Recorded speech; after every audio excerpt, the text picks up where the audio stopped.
So you have this, white woman that's going to talk about her moving. She decided to move from being in a predominantly black area like Memphis and moving to Seattle and sharing her experience with that with her own people. Let's roll that. I don't believe in hating or discriminating against people because of their race or skin color, but I will say, since moving to Seattle after growing up in the South in a predominantly black area, that white culture on the whole is very insecure.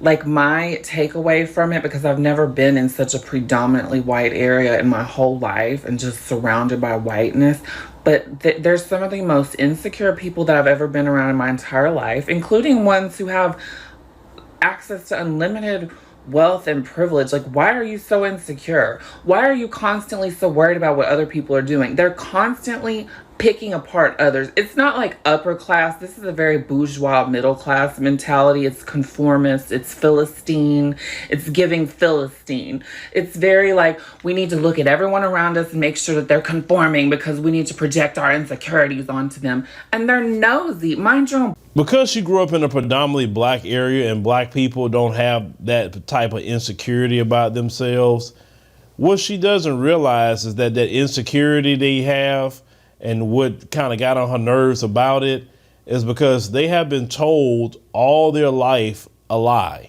about themselves. They have been told that their skin color makes them superior to everybody. And because of their skin color, they're smarter than everybody, they know everything, and they the best things to slice bread. They should have a privilege they didn't earn. Neither do they maintain. Other people maintain it. That what they're experiencing right now, just beyond with you, it wouldn't be for a lot of immigrants that come over here. They wouldn't even have food on their table because they're sure they're not going to go out there and pick those strawberries and grapes and do things on farms. They're not going to do that, not whatsoever. But I had a guy I used to work with, a while ago, and I remember we had a conversation, and he was from the same community as this woman in the video. And, I was saying that, if people want to be, racist, then why don't they just, hey, let's just go it on and we can end it right now and everybody just live on their own little corner and that's it, right? And that way nobody will interact with each other and that's that. And he said at the time, he said, I'm beyond with you. He said, I really would not want to live around just people that look like me. He said, I'm beyond with you. And I thought that was quite strange. He told me that. I say, why is that? He say, like, do you really realize, what we do and how we are? He said, we don't get along like that. Like, people think that we really get along, say we don't. He said, we'll find a way to start attacking each other. It'll get violent pretty fast.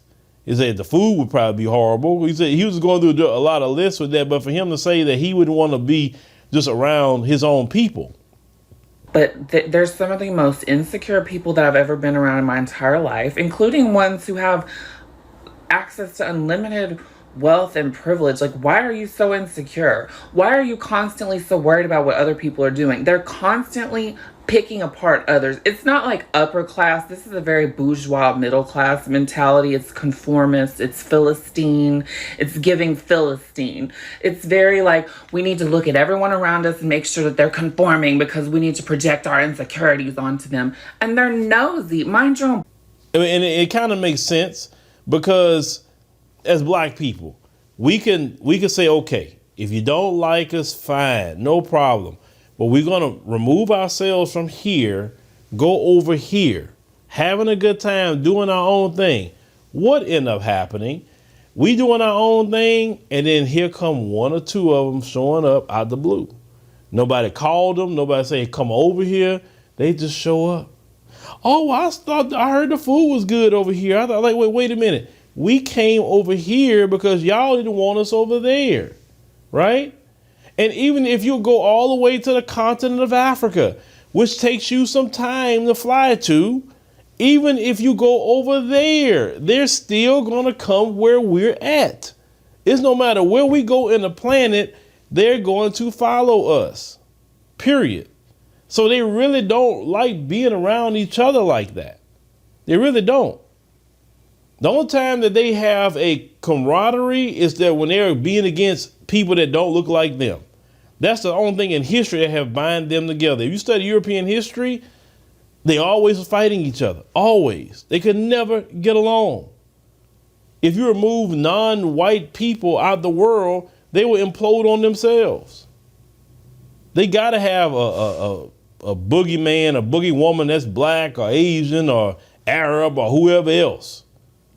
Look at even in the world, they have NATO. Not one country in NATO is no one outside of themselves. Let you know how they feel. They unified just to be against people that don't look like them. I don't believe in hating or discriminating against people because of their race or skin color, but I will say since moving to Seattle after growing up in the South in a predominantly black area, that white culture on the whole is very insecure. Like my takeaway from it, because I've never been in such a predominantly white area in my whole life and just surrounded by whiteness. But what this woman said, I've heard this before. Maybe she should just go ahead on, move back to the South and not deal with those people. But like I said, that's her community, so maybe she should work with them to change that, because they do have a default setting in their mind how things should go. But let me know what y'all think about, what this woman is saying. Like I said, it's just interesting to hear how they get down, within their own community. Like I told y'all, they got to have us to have an existence, because if they don't have us, they implode.